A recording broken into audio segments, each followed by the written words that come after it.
These images, taken under the ice of the Ross Sea in Antarctica, were the reason I wanted to go to this continent. The pictures were taken by a friend of mine, one of these expert divers.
Best connection is on military planes out of New Zealand, loaded with chained down parts of polar stations.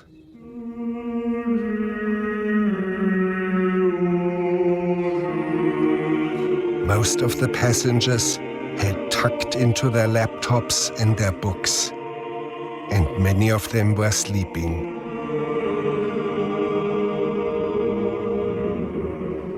Who were the people I was going to meet in Antarctica at the end of the world? What were their dreams?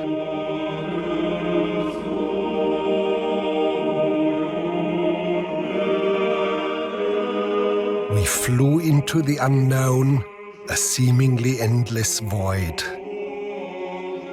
I was surprised that I was even on this plane. The National Science Foundation had invited me to Antarctica, even though I left no doubt that I would not come up with another film about penguins.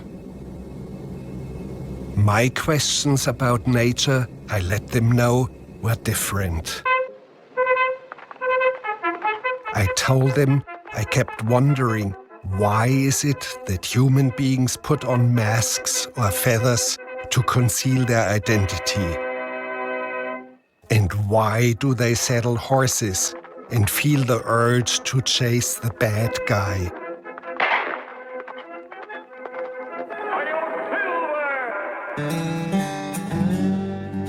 And why is it that certain species of ants keep flocks of plant lice as slaves to milk them for droplets of sugar? I asked them, why is it that a sophisticated animal like a chimp does not utilize inferior creatures? He could straddle a goat and ride off into the sunset.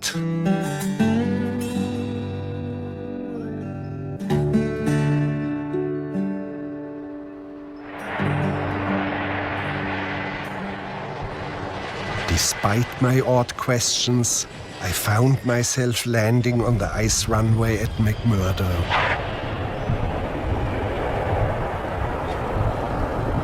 For most of the austral spring and summer, which lasts from October through February, planes can land on the 8-foot-thick ice of the Ross Sea. In the distance, the mountains of the Transantarctic Range. McMurdo itself is situated on an island. The Ross Sea is the largest bay in the continent. This bay alone covers the size of the state of Texas.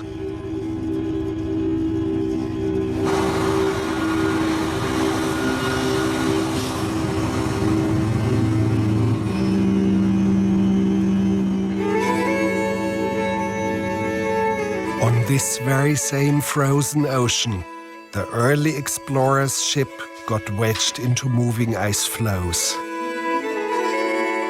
Here, Shackleton's expedition evacuates their vessel, which would later come to ruin, leaving them stranded there.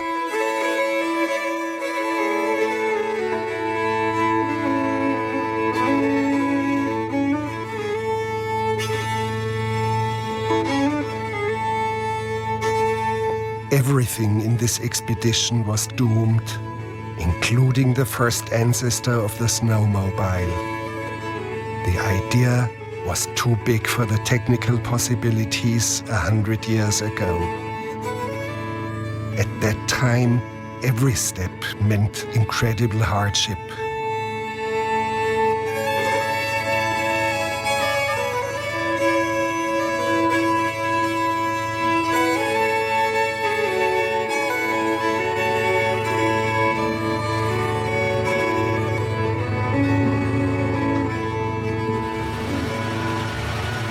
The first thing that caught my eye upon landing was the humongous bus and its driver.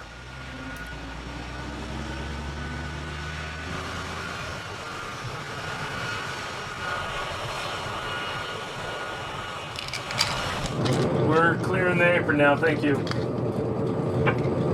Hey, you're welcome.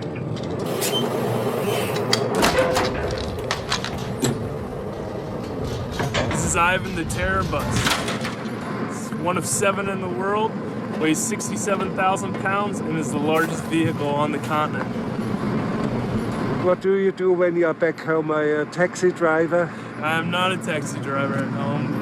Before I came to Antarctica, I was actually a banker in Colorado. And after 2 years there, I changed my pace a little bit and decided to help the people of Guatemala, so I joined the Peace Corps.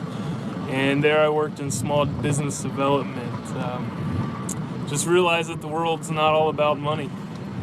Where I lived in Guatemala was in the northern part. It's a Quechua Mayan village, 99% Mayan, and therefore nobody spoke Spanish. I had to learn the Mayan dialect, Quechua.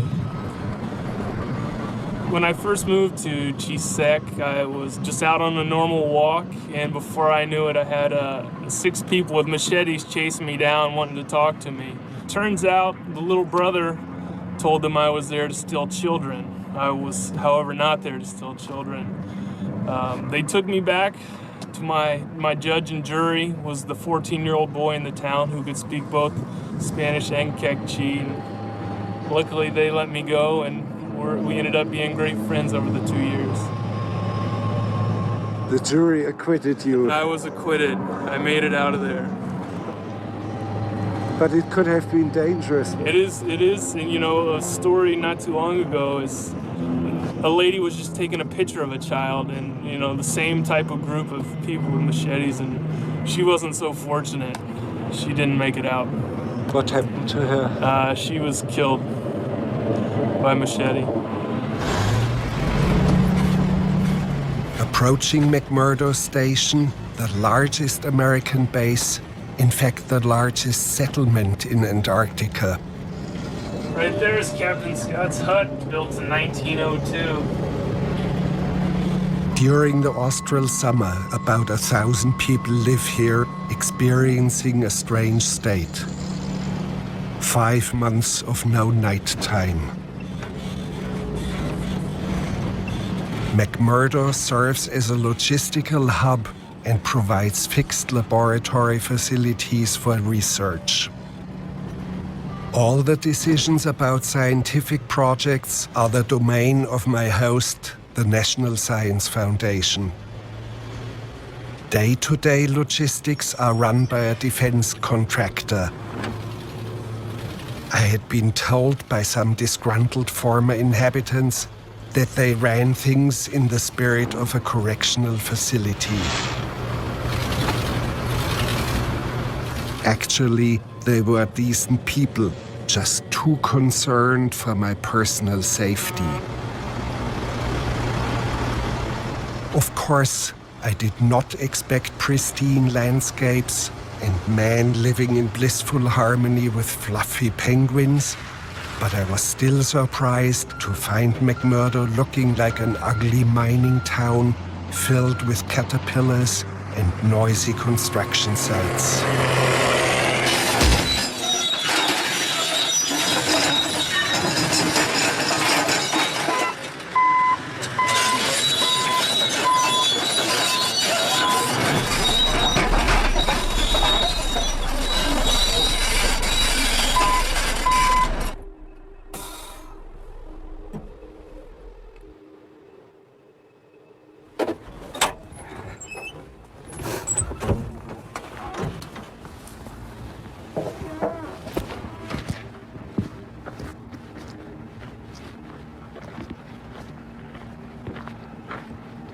Who are the people who drive the heavy machinery, and what brought them to Antarctica?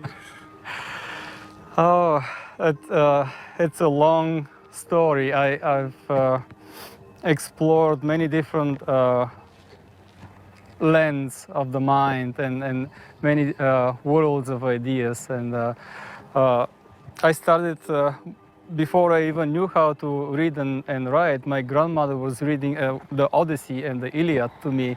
So I started my journey in my fantasy before I even knew the means of accomplishing it. But my mind and my psyche was ready for it. I was already traveling with Odysseus and with the Argonauts and to those strange and amazing lands. And that always stayed with me, that fascination of the world, and that I fell in love with the world. And it's been very powerful and it's been with me this whole time. And how does it happen that we are encountering each other here at the end of the world? I think that that's a logical place to find each other, because this place works almost as a natural selection for people that have this intention to jump off the margin of the map. And we all meet here, where all the lines of the map converge. There is no point that is south of the South Pole. And I think there is a fair amount of the population here which are full-time travelers and part-time workers. So yes, those are the professional dreamers. They dream all the time. And I think through them, the great cosmic dreams come into fruition, because the universe dreams through our dreams. And I think that there is many different ways for the reality to bring itself forward, and dreaming is definitely one of those ways.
As banal as McMurdo appears, it turns out it is filled with these professional dreamers. At night, laying in my bed here in McMurdo, I am again walking across the top of B-15. Might as well be on a piece of the South Pole, but yet I'm actually adrift in the ocean, a vagabond floating in the ocean. And below my feet, I can feel the rumble of the iceberg. I can feel the change, the cry of the iceberg as it's screeching and as it's bouncing off the seabed, as it's steering the ocean currents. as it's beginning to move north. I can feel that sound coming up through the bottoms of my feet and telling me that this iceberg is coming north. That's my dream.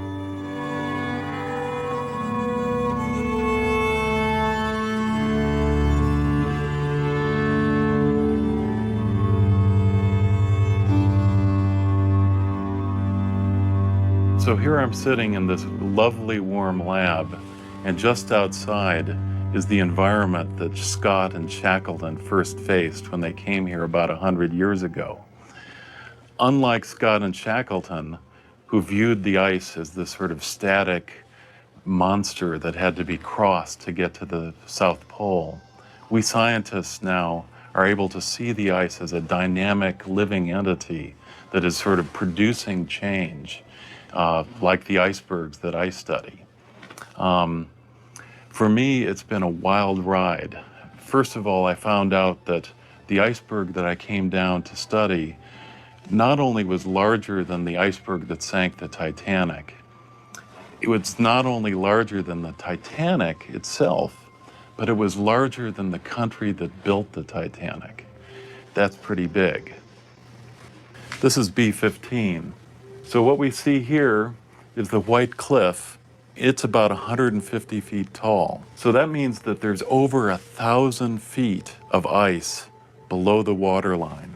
This iceberg is so big that the water that it contains would run the flow of the River Jordan for 1,000 years. It's so big that the water that is inside of it would run the River Nile for 75 years. This is a little bit of video that we shot when we were flying up to the iceberg. It looks big and it looms above us. Even if we're on an aircraft flying above the iceberg is always above us. It's above us because it's a mystery that we don't understand. Here's a picture of what it looked like once we had arrived in the center of the iceberg. We put out our instruments. Now we're going to have an opportunity to monitor how the iceberg drifts north. They're so big, there's an element of fear. We don't know really what's going to come ahead when they eventually begin to melt in the ocean beyond Antarctica. What we're seeing now here is a time-lapse sort of animation of satellite imagery of the sea ice and of the continent of Antarctica. And what you see are three shades of gray. This sort of lighter shade of gray is the sea ice. And these little bits and pieces here, these are Titanic icebergs. This little fellow right here, he's not a very big iceberg compared to these other ones, but that guy there might be the size of the island of Sicily in the Mediterranean. It's like a little tiny bumblebee zipping around in a circle, happy to be in the warm waters as it's drifting north.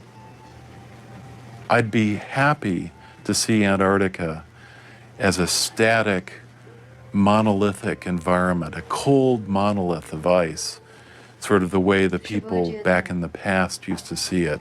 But now, our comfortable thought about Antarctica is over. Now we're seeing it as a living being that's dynamic, that's producing change that it's broadcasting to the rest of the world, possibly in response to what the world is broadcasting down to Antarctica. Certainly on a gut level, it's going to be frightening to watch what happens to these babies once they get north.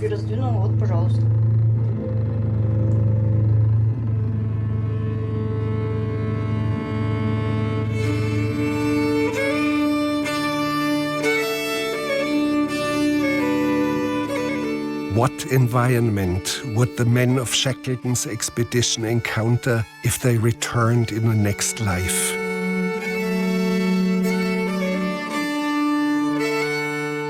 Shackleton, seen here, would finally make it to the pole, a quest he had to abandon a mere 100 miles short of it. Would there be any ice left? Would he have to construct an artificial Antarctica in a studio? and try to find his route through papier-mâché icebergs.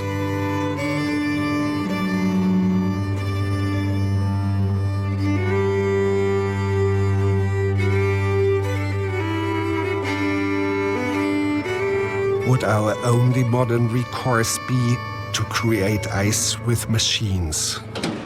This is Frosty Boy here in McMurdo. It's the equivalent of ice cream in the States, and it's a really big hit. Everybody loves it. It's what they go for 3 or 4 times a day, and it has the texture of ice cream, but it's not quite ice cream. There's a lot of crises that happen in McMurdo when the Frosty Boy runs out. It's bad news. Words circulate everywhere throughout McMurdo when Frosty Boy goes down. It's really good stuff. From the very first day, we just wanted to get out of this place. McMurdo has climate-controlled housing facilities, its own radio station, a bowling alley, and abominations such as an aerobic studio and yoga classes. It even has an ATM machine. For all these reasons, I wanted to get out into the field as soon as possible. But before we could do that, it is mandatory that every inhabitant of McMurdo attends survival school before being allowed to leave.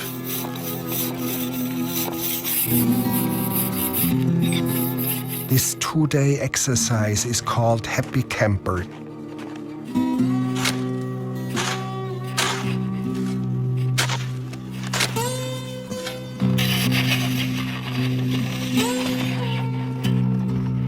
Students learn to build survival trenches and igloos. The bad news is that night you have to sleep in your own construction. As long as I end up with 10 fingers and 10 toes at the end, it's all good.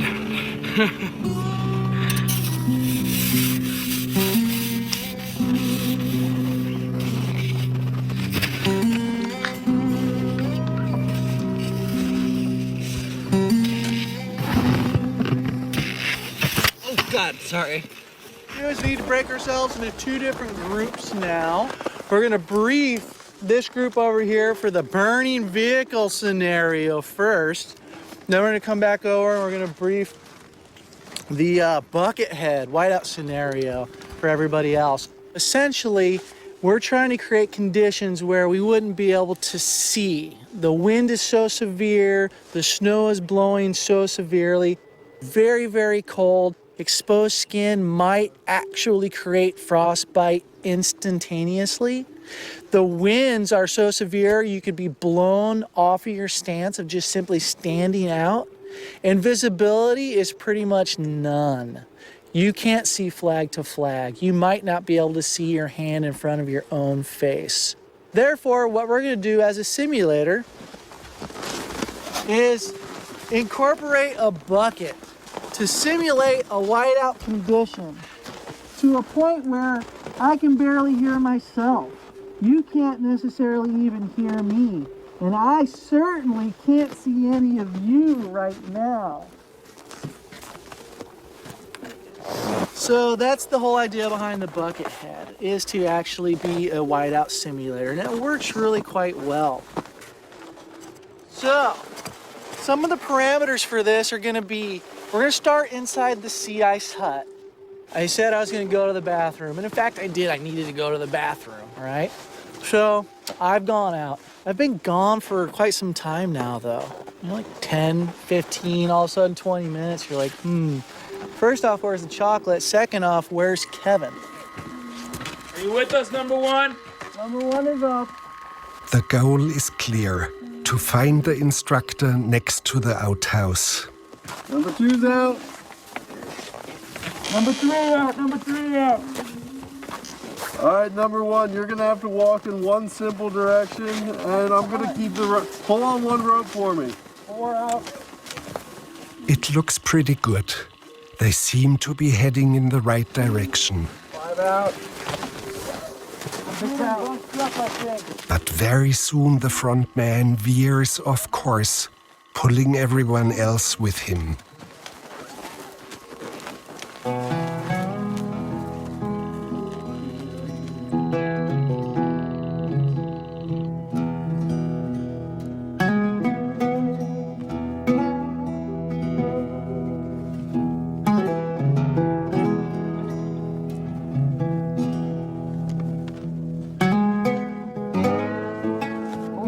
Somebody, I'm here. Anybody out there?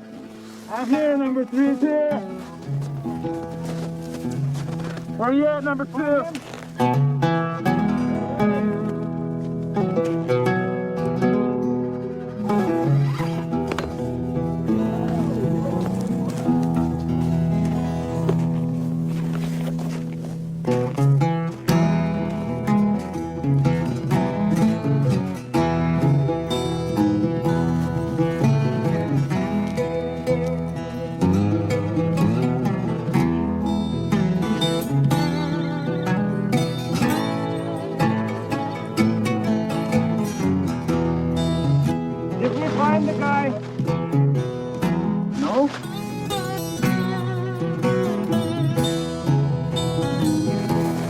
I think we're gonna go this way. Follow me this way, guys.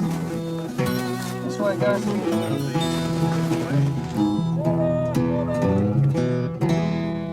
So part of what we want to do here is an educational opportunity to see if they realize what they've done, come back to a hut and come up with a new game plan, or if they just keep going down that cascading error phenomenon where one mistake leads into another mistake, which leads into a third, and it just gets really bad. Who's pulling on this line? Number 1. Number 1, don't pull on that. That's the line going back to the hut. I got the end. Okay, back to the hut. Back to the hut. Back to the hut. But rather than pulling everyone in, last man first along the rope, they drift completely off course. Number 2's here. There's number 3 here. Number 3's here. Number 4.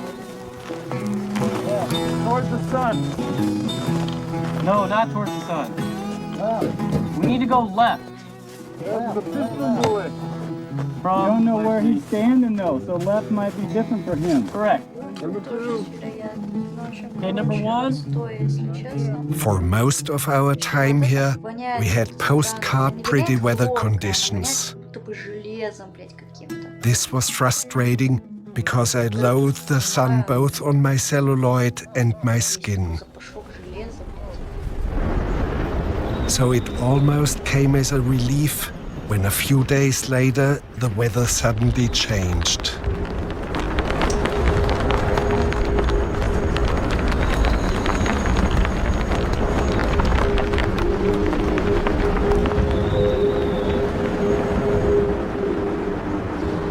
The storm soon broke and we were allowed to venture out of McMurdo for the first time. We set out on snowmobiles. In front of us, miles and miles of frozen ocean. We were heading toward a field camp of scientists who study seals. It was amazing to consider that a mere 6 feet under us was the expanse of the Ross Sea.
These scientists here are particularly interested in the feeding cycle of the Weddell seal. In just a few short weeks, pups grow rapidly, while mothers lose some 40% of their body weight.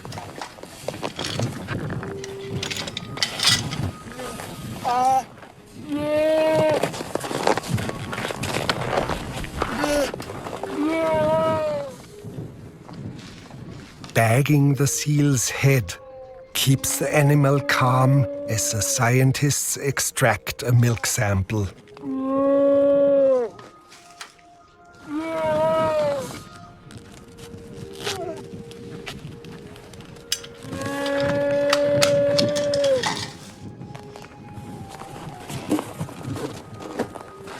Well, this really is quite a wonderful group of animals to work on. Weddell seals in particular, you could see they're very big, they're very strong, and yet they allow us to work with them. They're not very aggressive, nor are they very timid. Even though they struggle somewhat when you have them in a bag or in a net, when you release them, they lie down. There's the mother behind us who we just worked on, and she's just lying quietly with her pup. We've had pups start to nurse within a couple of minutes of releasing them. So even though they are a bit perturbed at being handled, they recover very quickly from it and seem to behave normally after that. And really that's the ideal for us, is to have an animal species that we can work on that will not be so disturbed by the work that's being done on them that they behave abnormally, because we want to know how these animals survive under these conditions.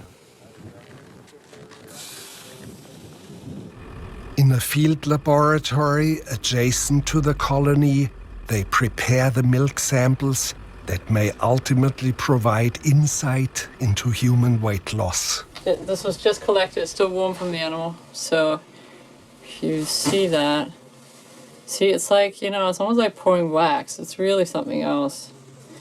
And if I let this cool down, it would get pretty pasty. I wouldn't be able to pour it like that at all. This is about body temperature right now. The milk of the Weddell seal is about 45% fat. It's about 60% dry matter, 65% dry matter. It's very, very high in protein, about 10-12% protein. It contains no lactose at all, which is very unusual.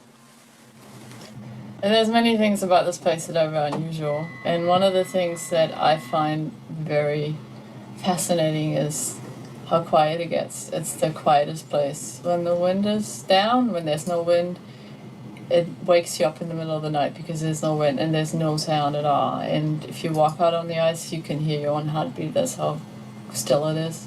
And you can hear the ice crack, and it sounds like there's somebody walking behind you, but it's just the ice. It's sort of, these little stress cracks moving all the time, because we're actually, right here, we're on ocean. We're not on solid ground. So, and you can hear the seals.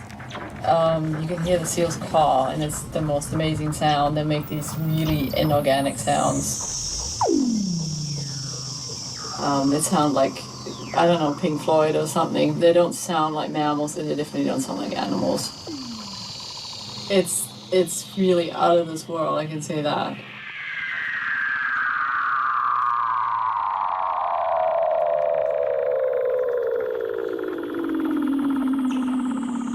You get used to a surface being solid, and you sort of think in your mind that you're on land. And then all of a sudden you'll hear the sound coming up through the floor. You'll hear the chucks and the whistles and the booms. And the booms that come, which are you realize there's a whole world underneath you. The seals are moving and competing and fighting beneath you under the ice while you're here sleeping in a tent or working in a lab hut.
soon returned to the prosaic world of today's McMurdo.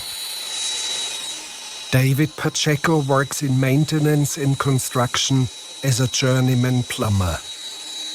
He prides himself on his heritage. He is part Apache, but has claims to yet another lineage. It's funny, but I'm revealing my hands, and they are very distinct. And I was told by my doctor who operated me that it is from the Aztec and the Incas royal family. An anthropologist told me that, and one of our daughters is very similar, but everywhere I go, I try to find somebody, see? And I can turn it around too if you want to see it this way. It's very distinct, the line here. And I was at awe when they told me it was from the royal family of the Indians. When you work, with which fingers do you work best or point best? I don't know if I should say this, it's funny, but in school I used to not reach the chalkboard with this, so I used to point with this. And they called my father in and said that I was being a bad boy, but I still have the habit of pointing like that. I have a long rib cage. He could not find the gallbladder. I have a long rib cage like the Aztecs used to have, I guess. And if you can come to Antarctica, please do. Plus, be aware of global warming, it's real. I'm a green person. I'm as green as I can be. I build adobe homes, solar homes. I'm a contractor back home too, but it's so hard for a small minority to make it. But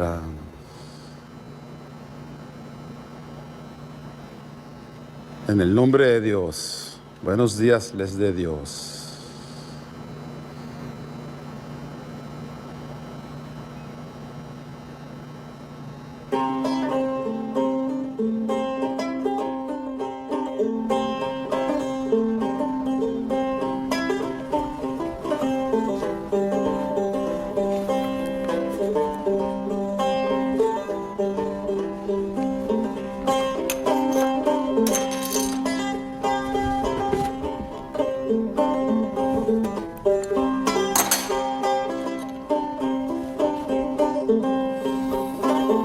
Spirit, the fire of my ancestors.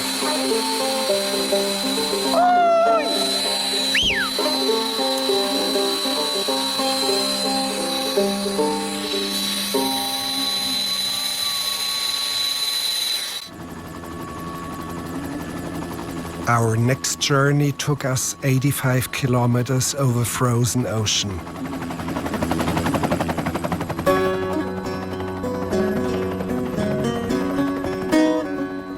We were heading from Ross Island in the direction of mainland Antarctica.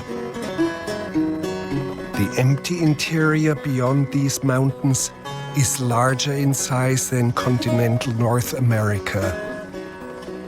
The vast majority of it is covered in a layer of ice 9,000 feet thick. We are heading for New Harbor, a diving camp which lies on the coastline of the ocean. To the right is the frozen sea where they dive. The camp itself is built on firm ground.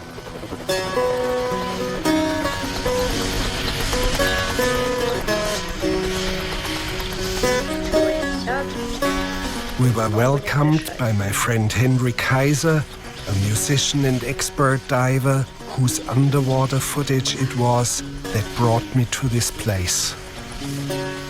We had arrived at an opportune time and went straight to this shelter which protects a primary diving hole next to New Harbor Camp. Sam Bowser is the head of the scientific field team. We found him in a pensive mood. Sam Bowser, this is a special day for you. Well, I think everyone should stop when they've reached a point where they've done what they've wanted to do, and And today's probably going to be my last Antarctic dive, I think. I think we've accomplished at least I've accomplished what I've set out to do here. And it's time to pass the ball off to the next generation of biologists, I think. So it is a bit of a special day. I had heard that he was also a great science fiction fan. The creatures that are down there that are like science fiction creatures. They range in the way that they would gobble you up from slime-type blobs, but creepier than classic science fiction blobs. These would have long tendrils that would ensnare you, and as you tried to get away from them, you just become more and more ensnared by your own actions. And then after you would be frustrated and exhausted, then this creature would start to move in and take you apart. So that's one example of one of the creatures. Then there are other types of worm-type things with horrible mandibles and jaws and just bits to rend your flesh. It really is a violent, horribly violent world that is obscure to us because we're encased in neoprene and we're much larger than that world. So it doesn't really affect us. But if you were to shrink down, miniaturize into that world, it'd be a horrible place to be, just horrible. And this is a world earlier than human beings. Do you think that the human race and other mammals fled in panic from the oceans and crawled on solid land to get out of this? Yeah, I think undoubtedly that's exactly the driving force that caused us to leave the horrors behind, to grow and evolve into larger creatures to escape what's horribly violent at the miniaturized scale. Yeah. Тогда скажу, что мне надо 5 минут. Ой, минуту точнее, 5 минут всего уже. The water under the ice is -2 degrees Celsius. That keeps us insulated from the cold.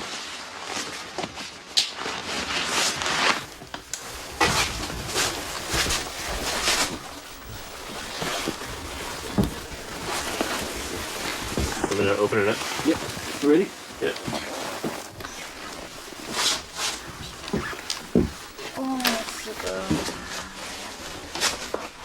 Дурак, что ли?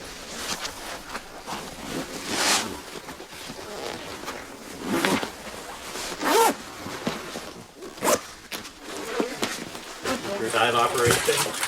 Time right now is 1:03. You should be getting called back at about 2:30.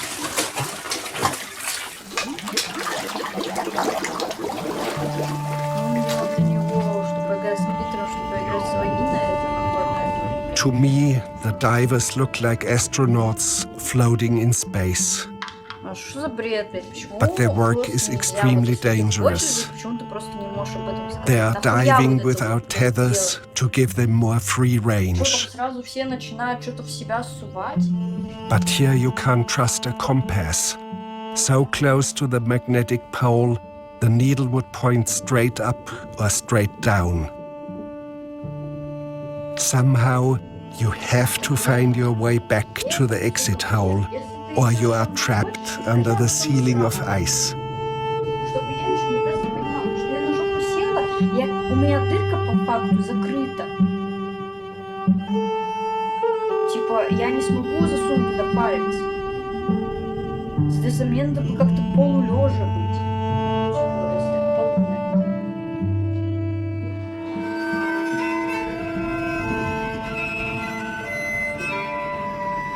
Хотя бы как-то по-другому сесть или что-то в этом роде.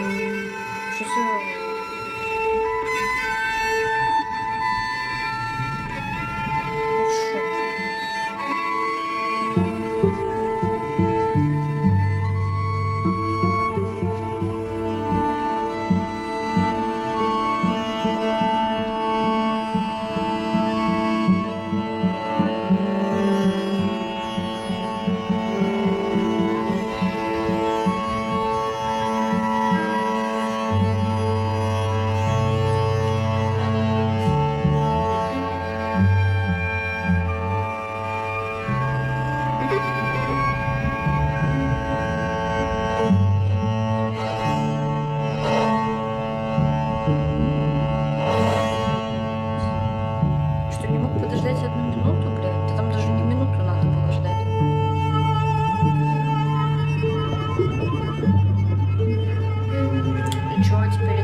So I selected some areas that have the tree foraminifera, and they're the ones we're interested in right now, to find out if they're carnivores, whether or not they eat shrimp-like creatures, multicellular creatures. And also I found a few of the urchins that have, I think they're the ones that have a parasitic worm that lives in their anus. It's a pretty beautiful scarlet worm, but it must be a horrible way to make a life, I would think. I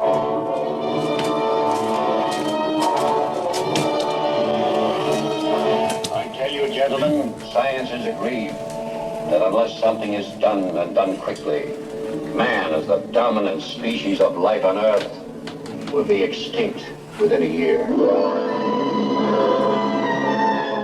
Sam Bowser likes to show doomsday science fiction films to the researchers. Many of them express grave doubts about our long-ranging presence on this planet. Nature, they predict, will regulate us. Stay in your homes, I repeat. Stay in your homes. Your personal safety, the safety of the entire city, depends upon your full cooperation with the military authorities. Yes, cities, nations, even civilization itself, threatened with annihilation, because in one moment of history-making violence, nature, mad, rampant, wrought its most awesome creation. For born in that swirling inferno of radioactive dust were things so horrible, so terrifying, so hideous. There is no word to describe them.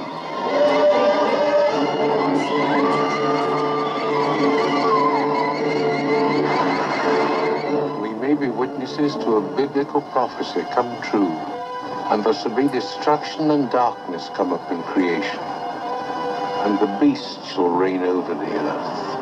Yes, the earth, infested by swarms of... This is just the flower part. The body is somewhere in the dirt over here. All that the divers had brought back from the ocean floor were a few spoonfuls of sand containing the strange single-celled creatures the scientists are studying here. They are known as tree foraminifera, primordial single-celled organisms. They branch out in the shape of trees. The branches give off pseudopodia, microscopic false feet that gather and assemble grains of sand into a protective shell around the twigs. These are the pseudopodia that are secreted by foraminifera. They're long, thin, tendril-like projections. What the foram does is it wakes up, sends out its pseudopods, and then just grabs every particle in its environment and pulls them in toward its body. There's a certain pattern to the way that they sort the particles. They can select particular grains out of everything in the environment and just end up with them. They're beautiful masons. Could that be a very early appearance of intelligence? I say it with great care. Yeah, I have to say with great care too, because there are stories about how these particular organisms have fit into that debate. Turn of the last century, for example, there's a scientist, a British scientist named Heron Allen, who apparently during one of the debates, in one of the British societies, was pointing out the fact that every definition of intelligence that was being formulated could be fulfilled by these single-celled creatures. Borderline intelligence, yeah, at the single-celled level. I mean, it's a manifestation of the best of our abilities, really, the way that they build their shells. It's almost art.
I noticed that the divers in their routine were not speaking at all.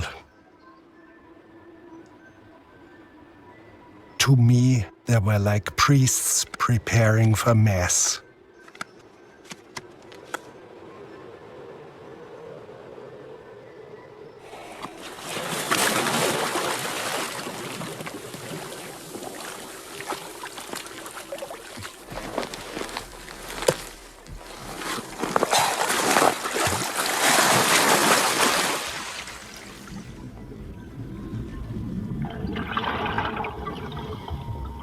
Under the ice, the divers find themselves in a separate reality where space and time acquire a strange new dimension. Those few who have experienced the world under the frozen sky often speak of it as going down into the cathedral.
Back from the strange world underwater, scientists study the samples.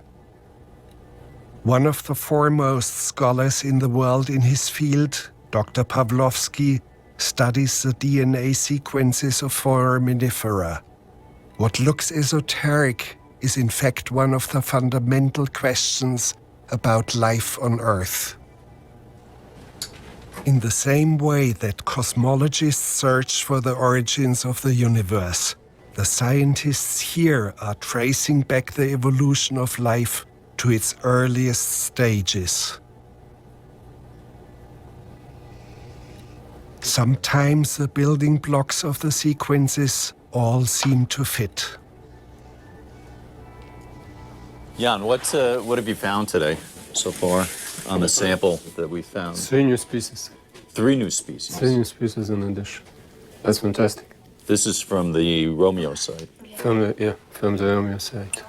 It's 1 small silver and 2 elongated ones. I don't know what it is. We have to do the DNA to really know. Is this a great moment? Yeah, I think so. Anytime you increase the known diversity of these types of creatures, it's pretty exciting. Yeah. That is very special.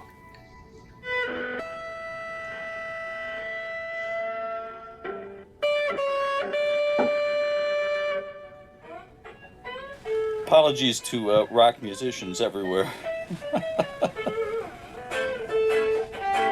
Once the importance of the discovery has sunk in, Sam Bowser and his group plan to celebrate the event in their own way. They are rehearsing for a late-night outdoor concert.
After the helicopter had dropped us off back at McMurdo, nobody was around.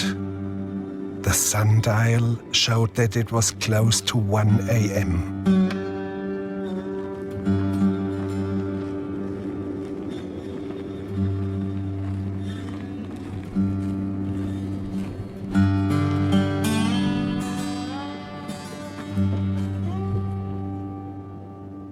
It did not feel like night, so we had a look around. This unobtrusive building had raised my curiosity for quite a while.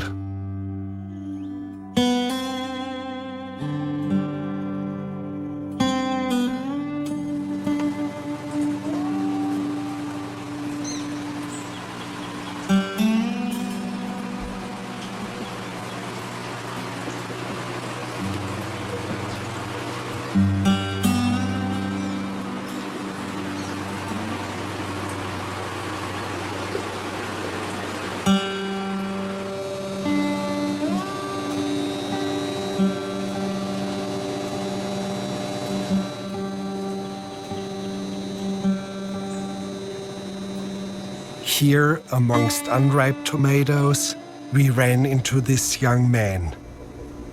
How did he end up in this place? Oh yeah, well, you know, I like to say if you take everybody who's not tied down, they all sort of fall down to the bottom of the planet. So, you know, that's how we got here, you know. We're all at loose ends and here we are together. I remember that when I first got down here, I sort of enjoyed the sensation of recognizing people with my tribal markings. You know, I was like, hey, these are my people.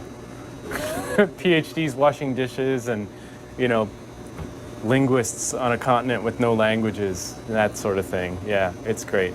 Yeah, specifically I was in a graduate program, and we had lined up to do some work with one of the people who was identified as a native speaker and a competent native speaker of one of the languages of the Winnebago people, the Ho-Chunk, I think is how they pronounced it. And so we to make a complicated story short, he ran into New Age ideologues who made insipid claims about black and white magic embedded in the grammar of this language. Some of the oral tradition that had been passed along. Hence, in this stupid trend of academia, it would be better to let the language die than preserve it. That, you know, I could document a language that He had to destroy his entire PhD research.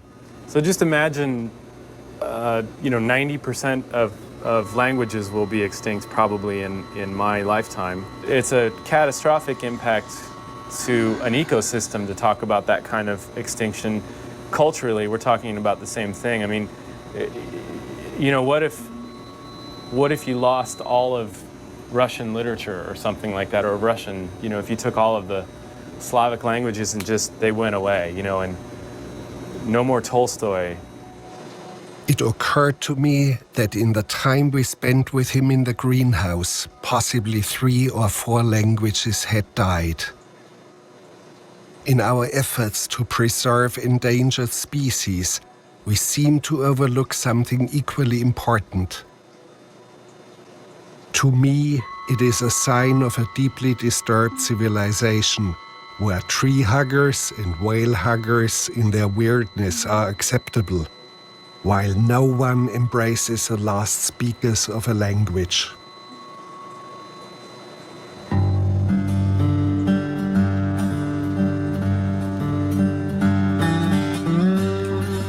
McMurdo is full of characters like our linguist. The bleak Motel 6 drabness of the corridors is misleading.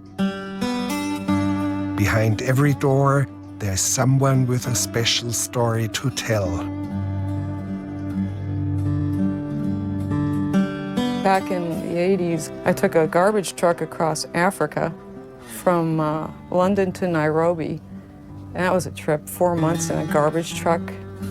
It was horrible. On numerous occasions, we came pretty close to, I don't know about dying, but pretty close to being in some straits where we didn't know if we were going to get back out of it, you know. We got taken over by the military in Uganda, and we were kidnapped, basically. The truck was turned around, and we were going back to Entebbe. We got out of that one. We were trying to wait for this ferry in Wadi Halfa, the one that blew up and 800 people died. Well, we didn't get on that one. We took off across the desert, and we got stuck. We got stuck for 5 days of absolute agony of clawing this truck with, we were using plates, did the dinner plates that we were using for dinner, clawing at the tires. We had no water. He had used all the water tanks for gasoline. So basically we had a cup of water a day or 2 cups. Her story goes on forever. She dealt with a bout of malaria, with a herd of angry elephants pursuing her through tsetse fly-infested swamps, got caught in a civil war, spent a night in a bombed-out airport with rebels fighting and shooting in a barroom brawl, and was finally rescued by drunk Russian pilots slaloming around crater holes in the runway. This is how you get yourself to any place in Antarctica. At the so-called Freak Train event at one of McMurdo's bars, Karen is, not surprisingly, one of the most popular performers. This is her famous travel as hand luggage act.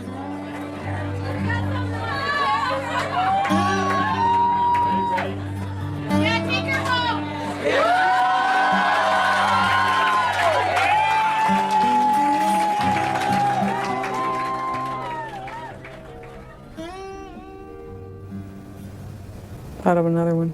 Yeah. I traveled from Ecuador to Lima, Peru in a sewer pipe. Forgot to mention that. I hitchhiked once from Denver to Bolivia and back up. And we got a ride from a truck. It was a flatbed truck with 3 huge sewer pipes on the back. So there was days in the back of this truck in a sewer pipe watching the world go by just like that. That's all you could see. Travel for those who have been deprived of freedom means even more. These are the ones you find in Antarctica. Libor Sicha works as a utility mechanic. He lived like a prisoner behind the Iron Curtain. You escaped, and how big a drama was that? Was a drama, but The tragic events surrounding his escape haunt him to this day. if we can You do not have to talk about it. Okay. Thank you. For me, the best description of hunger is the description of bread. A poet said that once, I think. And for me, the best description of freedom is what you have in front of you. You are traveling a lot. That's right. Yeah, Show us. that's my freedom, and I will be glad to show you. He keeps a rucksack packed and ready to go at all times. Inside is everything he needs to set out in a moment's notice. A sleeping bag, a tent, clothes, cooking utensils. How much weight is this all? It's I usually don't go over 20 kilos. That's my limit, and it's the limit also for airlines.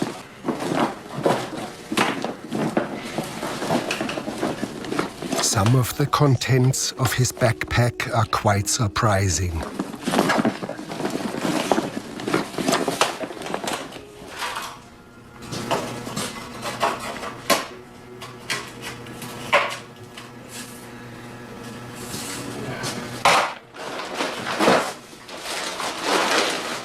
That's about the size of the raft. How quickly can you leave? Oh, I am always ready. My bag is always prepared, and I'm always ready for adventure and explore new horizons.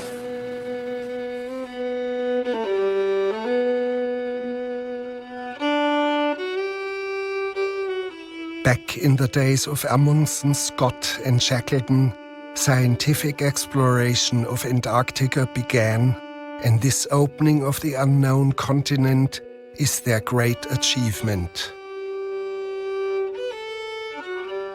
But one thing about the early explorers does not feel right. The obsession to be the first one to set his foot on the South Pole. It was for personal fame and the glory of the British Empire. This is Shackleton's original hut, preserved unchanged for 100 years.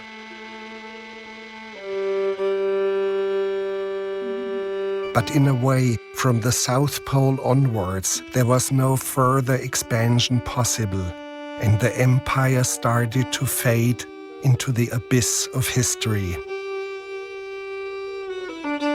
It all looks now like an extinct supermarket.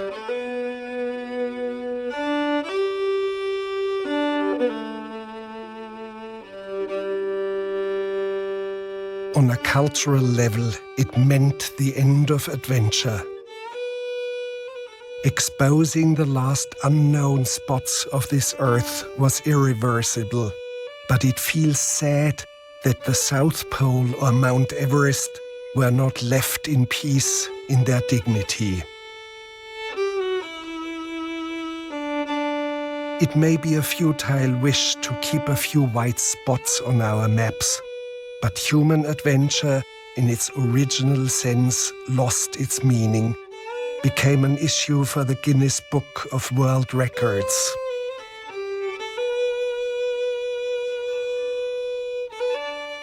Scott and Amundsen were clearly early protagonists, and from there on it degenerated into absurd quests. A Frenchman crossed the Sahara Desert in his car set in reverse gear, and I'm waiting for the first barefoot runner on the summit of Everest, or the first one hopping into the South Pole on a pogo stick. Well, I had this idea of breaking a Guinness record in every continent, and Antarctica would be the 6th. So now I'm trying to think of a way to get to Antarctica. Ashrita Furman did not want to travel this way because he already holds a Guinness record in this discipline, and also in this one. So he decided upon the more prosaic approach and took an airplane. We flew down to Antarctica. Anyway, it was thrilling because I'm in Antarctica and I'm trying to break a Guinness record. Being in Antarctica is like being on the moon. It's so, it's so peaceful, it's so pure, it's desolate. It's just a great place.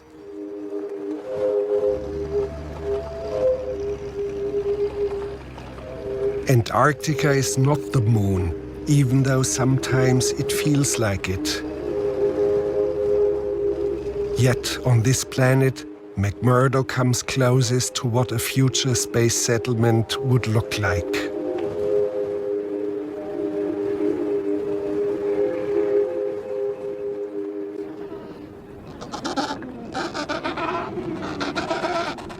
We left McMurdo for the penguin colony at Cape Royds. Everyone spoke about penguins. However, the questions I had were not so easily answered. I was referred to a penguin expert out there who had studied them for almost 20 years. I was told that he was a taciturn man who in his solitude was not much into conversation with humans anymore. But Dr. Ainley gave his best effort. Well, here we are at Cape Royds. This is 2006, and it's just about the 100th anniversary of the first penguin study that was ever done, which was done here at Cape Royds by a person that was part of the Shackleton expedition. They're all had a good winter and they're very fat. They've claimed their territories and eggs have been laid and females have left. And now there's just males that are sitting on eggs, using their fat reserves and waiting for females to return to relieve them and then go to sea.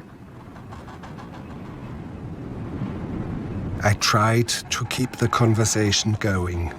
Dr. Ainley, I read somewhere that there are gay penguins. What are your observations? I've never... Well, I don't know, strange it's very sexual behavior. Can you talk about? It's I've seen triangular relationships where there's one female and two males, and the female lays the egg and or eggs, and the males and the female trade off over the season. There are misidentities initially of the sex of penguins.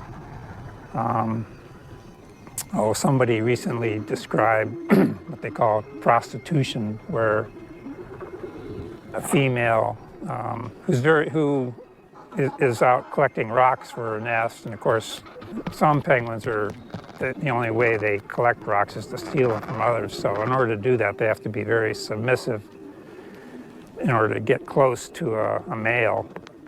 who's maybe advertising for a mate, and so she'll come in sit in his nest, and sometimes they'll copulate, but eventually, really her idea is to get a rock, and so as soon as she can, she escapes with a rock. Dr. Ainley, is there such thing as insanity among penguins?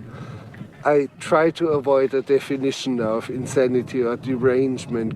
I don't mean that a penguin might believe he or she is Lenin or Napoleon Bonaparte. But could they just go crazy because they've had enough of their colony?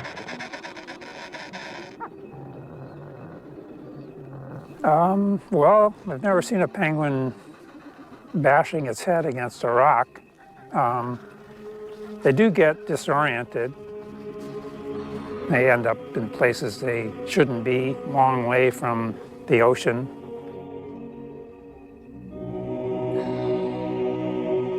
These penguins are all heading to the open water to the right.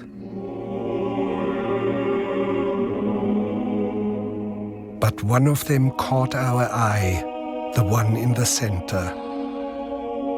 He would neither go towards the feeding grounds at the edge of the ice, nor return to the colony. Shortly afterwards, we saw him heading straight towards the mountains, some 70 kilometers away. Dr. Ainley explained that even if he caught him and brought him back to the colony, he would immediately head right back for the mountains. But why?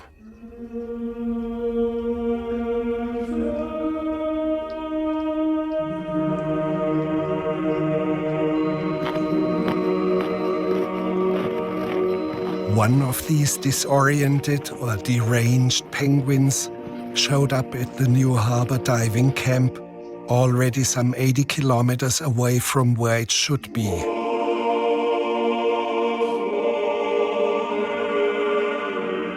The rules for the humans are: do not disturb or hold up the penguin, stand still and let him go on his way.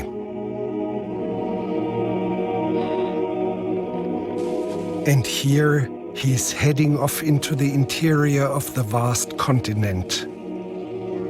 With 5,000 kilometers ahead of him, he's heading towards certain death.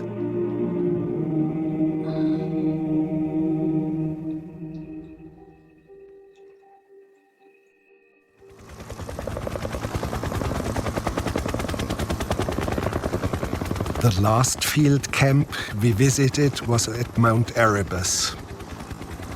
This active volcano is 12,500 feet high.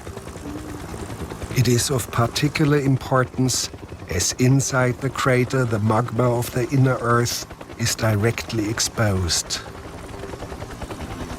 There are only 2 other such volcanoes in the world, one in the Congo and the other in Ethiopia. Because of political strife in those places, it is actually easier to conduct field studies here in Antarctica. First thing, we were instructed in the etiquette of dealing with this volcano. One very important thing to keep in mind when you're on the crater is that the lava lake could explode at any time. And if it does, it's vital to keep your attention faced toward the lava lake and watch for bombs that are tracking up into the air, and try to pick out the ones that might be coming toward you and step out of the way. It's the last thing you want to do is turn away from the crater or run or crouch down. Keep your attention toward the lava lake, look up, and move out of the way. We were fortunate that the lava lake was not enshrouded in mist this day. This here is the new observation camera. William McIntosh is the leader of the team of volcanologists here. This camera, designed for prison riots or to be explosion-proof, and then it's coated with this thick Teflon housing. Here's the lens here. This is a camera. The camera inside is made by a small company in Canada, Extreme CCTV. The inside housing is specifically designed for to be explosion-proof. Oh, there's a bang from the lava lake right now. No bombs, though.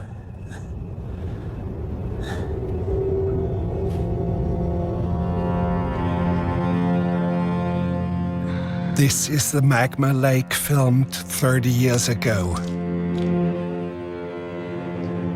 At that time, there was a bold attempt to descend into the crater.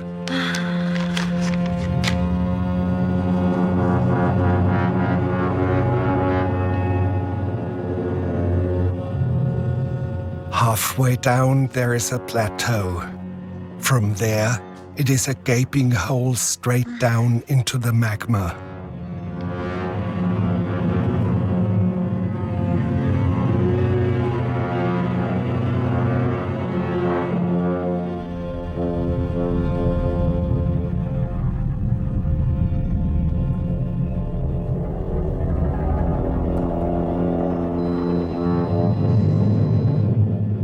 They were in for near disaster.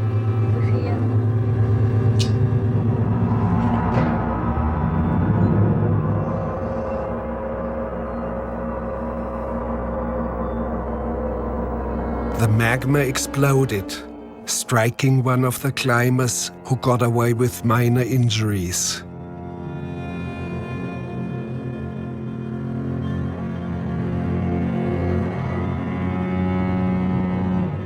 Today, the lava is monitored by Dr. McIntosh's camera.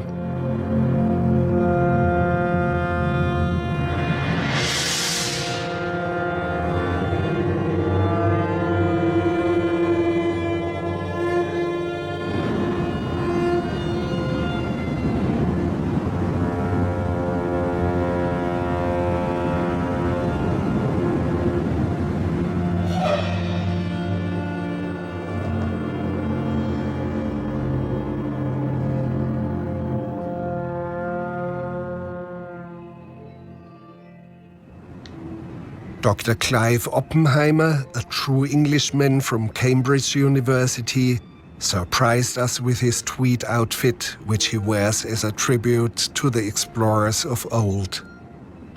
He analyzes gas emissions from volcanoes all over the world. If this were one of those active volcanoes in Indonesia, I'd be far more circumspect about standing on the crater rim. This is a very benign form of volcanism. And even the eruptions we've seen in the historic period are relatively minor affairs. If we go back into the geological record, we see that there are huge volcanic eruptions, massive explosive eruptions that produced thousands of cubic miles of pumice, showering large parts of the earth with fine ash. And these have been demonstrated to have had a strong impact on climate. And one of the biggest of these events, 74,000 years ago, has been argued even to have affected our human ancestors and may have played an important role in the origins and dispersal of early humans. So these events will recur, and I think the more we understand about them, the better we can prepare for their eventuality.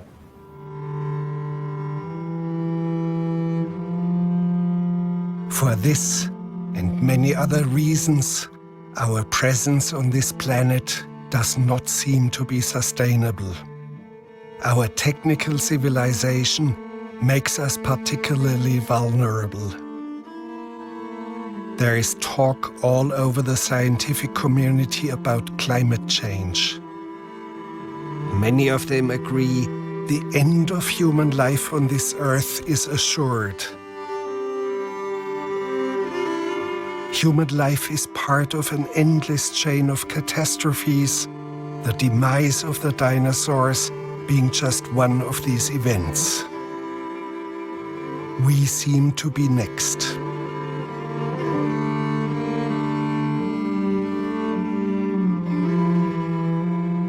And when we are gone, what will happen thousands of years from now in the future? Will there be alien archaeologists from another planet trying to find out what we were doing at the South Pole? They will descend into the tunnels that we had dug deep under the pole. It is still -70 degrees here, and that's why this place has outlived all the large cities in the world. They walk on and on.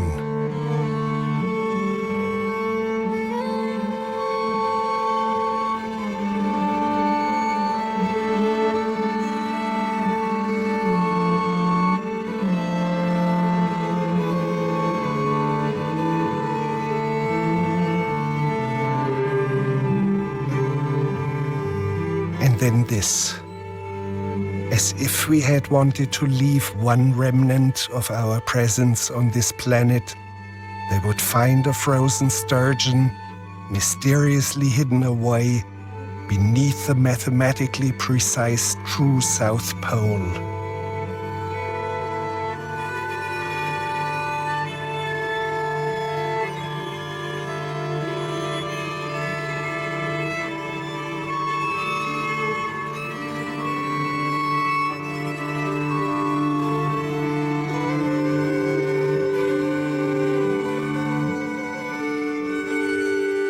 They stash it back away into its frozen shrine for another eternity. And then they find more memories of a world once green. As if the human race wanted to preserve at least some lost beauty of this earth, they left this, framed in a garland of frozen popcorn.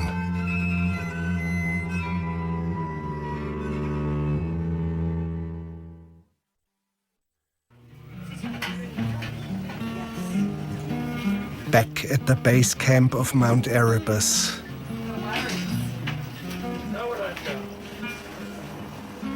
Due to the considerable altitude, once in a while the volcanologists need medical care. But soon we find them back at work.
quite cold up here today.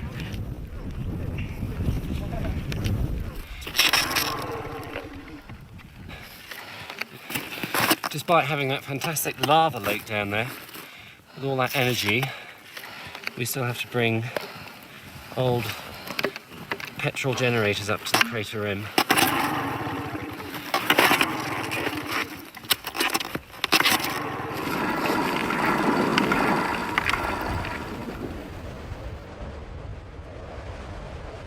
Man versus Machine, Chapter 53. Professor Clive Oppenheimer on Erebus. Hands in pockets, waiting for it to start spontaneously. They could be waiting a long time. Have you ever seen two men piss on the top of Erebus before? Pushing back the frontiers. That's R18, okay? I like working with Harry. Oh.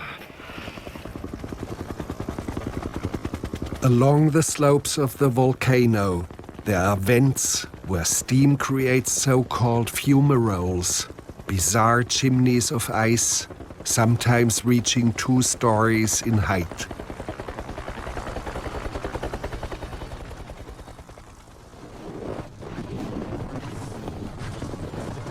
It is possible to descend into some of them.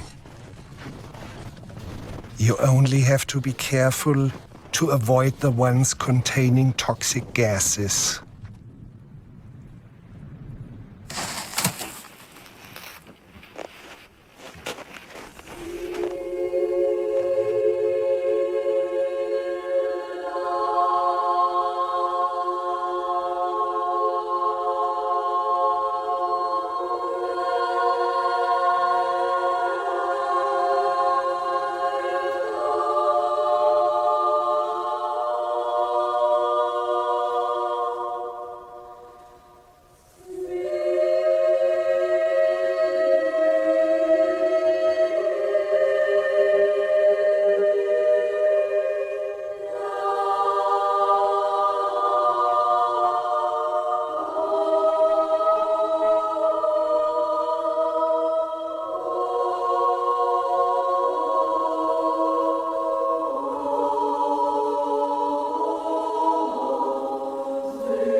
At the foot of Erebus, out on the sea ice, the two tallest buildings on this continent are located.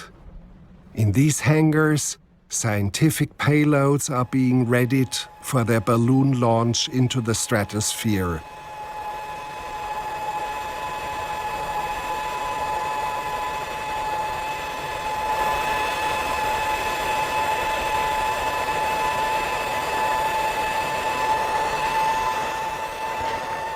We were interested in a neutrino detection project. Scientists are planning to lift an observation instrument 40 kilometers up into the stratosphere in search of almost undetectable subatomic particles.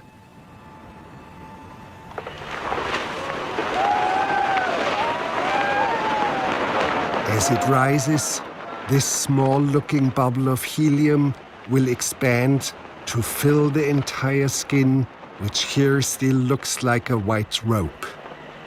It will eventually form a gigantic globe, more than 300 feet in diameter.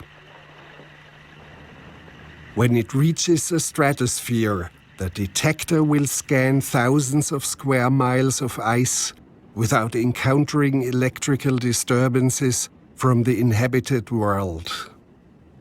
Prior to the launch, we were inside the hangar. The neutrino project is led by Dr. Gorham of the University of Hawaii.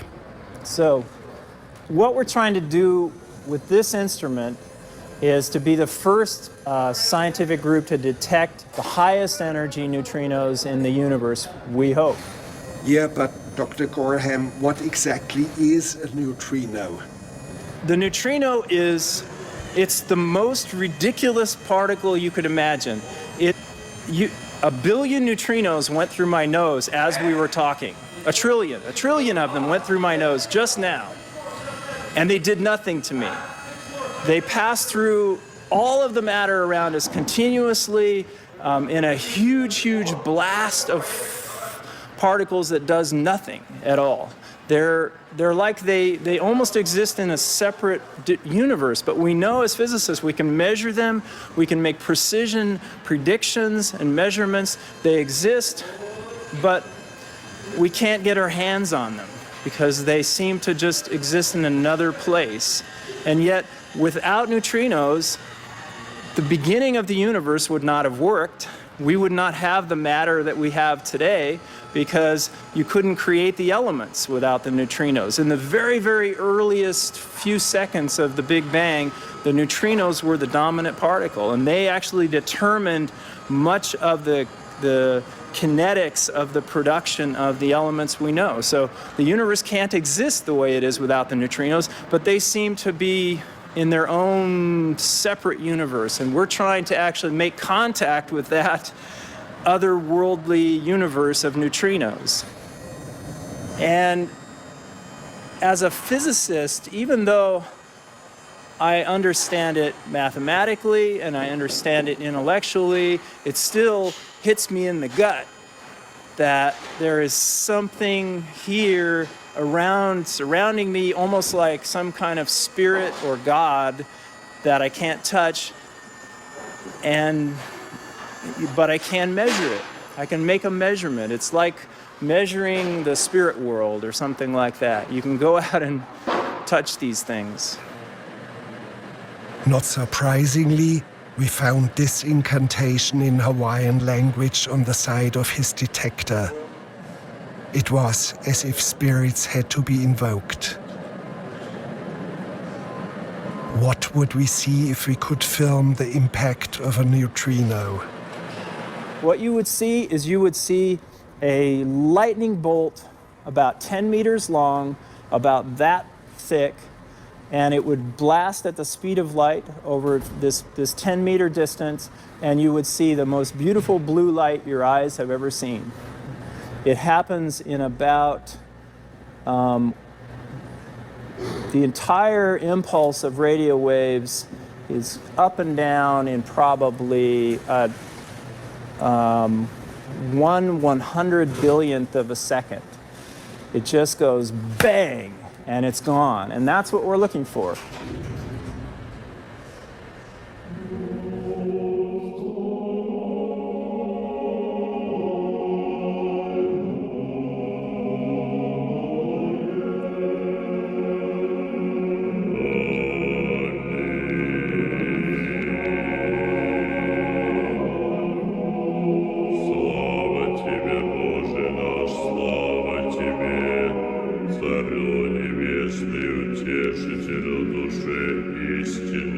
There is a beautiful saying by American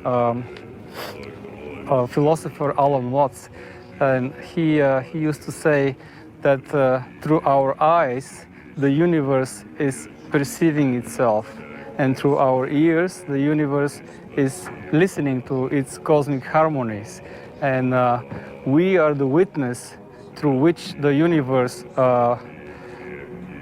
becomes conscious of its glory, of its magnificence. Святый Боже, святый крепкий, святый бессмертный, помилуй нас. Святый Боже, святый крепкий, святый бессмертный, помилуй нас.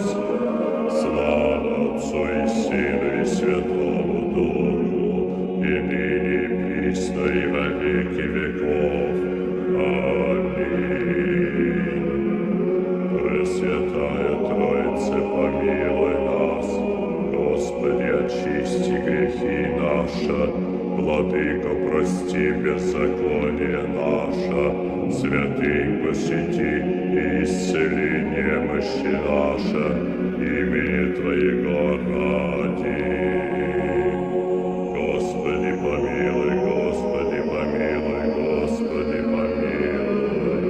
Слава Отцу и Сыну и Святому Духу, и ныне и присно, и во веки веков.